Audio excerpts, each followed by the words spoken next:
नीलमाधव नायक ग्राम मकापदा ग्राम पंचायत महेन्द्रगढ़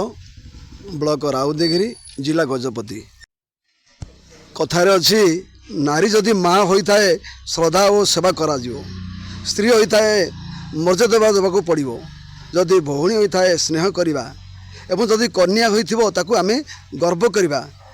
जदि ए भितर कई न था आम सम्मान देवा नारी की सदाबले आम सम्मान देव नारी वर्तमान आजिका दिन रे जेतेले रंगमंच रे आम देखू गोटे नाटक कि रंगमंच किसी अभिनय देखू समस्त को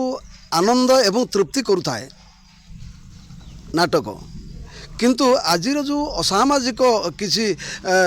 कलाकार माने जो माने कि उलग्न अवस्था रे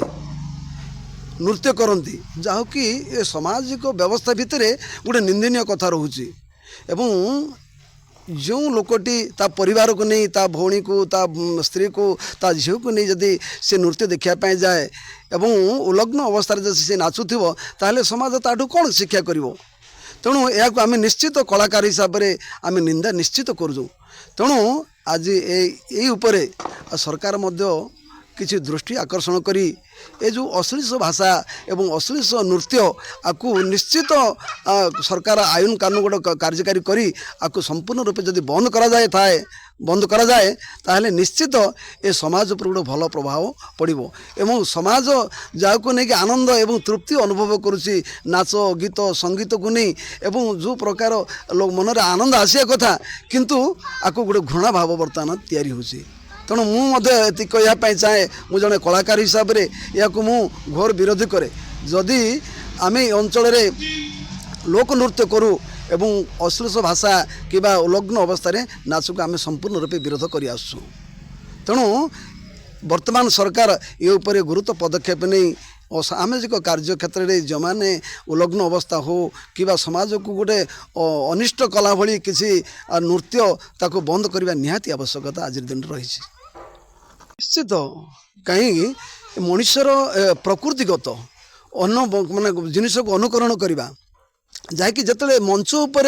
हजार हजार लोक दर्शक भितर जदि जड़े उलग्न अवस्था नाचुची आम स्त्री कि आम झील कौन शिखब ताठू निश्चित गोटे खराब जिनिस शिखापी बाध्य हम एवं गोटे असामाजिक जदि किसी कथा देखुची से गोटे समाज उपर निश्चित कुप्रभाव पड़ुची तेणु आपको ठीक रूपे अभिनय करवा ठीक रूपे नाच करवा एवं समाज को गोटे भल मार्गदर्शन देला भली नृत्य करवा एवं समस्त को आनंद तृप्ति देला भली किसी नृत्य अभिनय रे ताको प्रतिपादित कले ताको निश्चित समाज माने भल रास्ता जीव बोली आमर यथेष्ट आशा रही। मुन्ना खान समाजसेवी देखु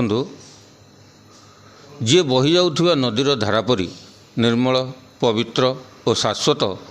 से जननी भगिनी और जाया जी निजर दुख जंत्रणा और झड़झंझा को निज भितर लीन कर दे निज परिवार तथा समाजर मंगल पाई निज को उत्सर्गित करए ताहाको नारी एवं तार कर्तव्य को नारीर धर्म कहुए। नारी काली पूजा पाउथिला आज भी पाउछि एवं आसंता काली मध्य पाइबो एथिरे तिळे मात्र संदेह नहीं मात्र विडंबना होछि आजिर नारी सही मूल्यबोध को हेय ज्ञान करुछि। हाँ एक सत जे नारी को असम्मान कले नारी जातिर असम्मान हुए नहीं बरं समग्र मानव जातिर असम्मान हुए। कथार अच्छी जेतिकी चूना को सेतिकी पिठा आमे जदि अधिका चाहिए तेबे आसीबो केउठु। ठीक सेहीपरि आजिर नारी निजको एक भिन्न मूल्यबोध कर देखा चेष्टा करी पाश्चात्य सभ्यता और नग्न आधुनिकता को आपणे निजे निजर अस्तित्व हराउछि। एथिपाई दायी किए आपण माने देखिथिबे जे एकविंश शताब्दी रे अत्याधुनिक ज्ञान कौशलर उपयोग करी सारा विश्व रे भारत एक शक्तिशाली राष्ट्र भाव उभा होइथिबा कुआ जाउछि किंतु भारतीय गणतांत्रिक व्यवस्था को जदि टिके नजर देवे तेबे यह केते जे शक्तिशाली ता जे केही मध्य अनुमान करिपारियो। कारण भारतीय गणतंत्र रे नाबालिग हेउ अबा साबालिग को अपहरण बलात्कार और हत्या इत्यादि घटना को एक जघन्य अपराध भाव विवेचना करा जाए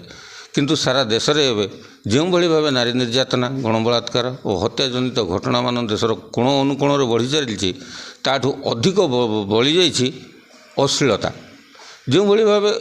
ଯାତ୍ରା ଜଗତ ହେଉ ବା ବିଭିନ୍ନ ସ୍ଥାନରେ ନୃତ୍ୟ ପରିବେଷଣ ସମୟରେ ଯେଉଁଭଳି ଭାବେ ଅଶ୍ଳୀଳତା ପ୍ରଦର୍ଶନ କରାଯାଉଛି ନିହାତି ଭାବେ ସମାଜକୁ ଏହା ଏକ କଳୁଷିତ କରିବାର ବାର୍ତ୍ତା ପ୍ରଦାନ କରାଯାଉଛି। ଏଣୁ ଏସବୁ ବିଷୟ ପ୍ରତି ଧ୍ୟାନ ଦେଇ ସମସ୍ତ ନାରୀ ସଂଗଠନ ଏବେ ଏକତ୍ରିତ ହେବାର ସମୟ ଆସିଥିବା ବେଳେ ନାରୀ ସମାଜ ମଧ୍ୟ ଏଥିପ୍ରତି ଯତ୍ନବାନ ହେବା ନିହାତି ଜରୁରୀ। ଆପଣମାନେ ମଧ୍ୟ ଦେଖୁଥିବେ ଯେ ବିଭିନ୍ନ ସମୟରେ ଯେଉଁଭଳି ଭାବେ ରାନୀ ପଣ୍ଡା କଥା କୁହନ୍ତୁ ବା ନିଶା ମହାରଣା କଥା କୁହନ୍ତୁ, ଯେଉଁଭଳି ଭାବେ ସେମାନେ ଅଶ୍ଳୀଳତା ପ୍ରଦର୍ଶନ କରୁଛନ୍ତି, ବାପା ମା ଭାଇ ଭଉଣୀ ସମସ୍ତେ ଗୋଟିଏ ସ୍ଥାନରେ ବସି ଆମେ ତାକୁ ଉପଭୋଗ କରୁଛେ। ଏଣୁ ଜିଲ୍ଲା ପ୍ରଶାସନ ହୁଅନ୍ତୁ ବା ସ୍ଥାନୀୟ ପ୍ରଶାସନ କିମ୍ବା ରାଜ୍ୟ ସରକାର ମଧ୍ୟ ଏଥିପ୍ରତି ଦୃଷ୍ଟି ଦେଇ ଏହି ଅଶ୍ଳୀଳତାକୁ ଯଦି ନ ରୋକନ୍ତି ଏବଂ କଠୋର ପଦକ୍ଷେପ ଯଦି ଗ୍ରହଣ ନ କରନ୍ତି ତାହେଲେ ନିଶ୍ଚିତ ଭାବରେ ଆଗାମୀ ଦିନରେ ନାରୀ ସମାଜ ଯେ କେଉଁ ରସା ତଳେ ଯାଇ ସଢ଼ୁଥିବ ତାହା କହିବା ମୁସ୍କିଲ। ଏଣୁ ବର୍ତ୍ତମାନ ସମୟ ଆସିଛି ଏହି ଅଶ୍ଳୀଳତାକୁ ରୋକ ଲଗାଇବା ସହ ରାଜ୍ୟ ସରକାର ଏଥିପ୍ରତି ତୁରନ୍ତ ପଦକ୍ଷେପ କଠୋର ପଦକ୍ଷେପ ଗ୍ରହଣ କରିବାର ଆବଶ୍ୟକତା ରହିଛି।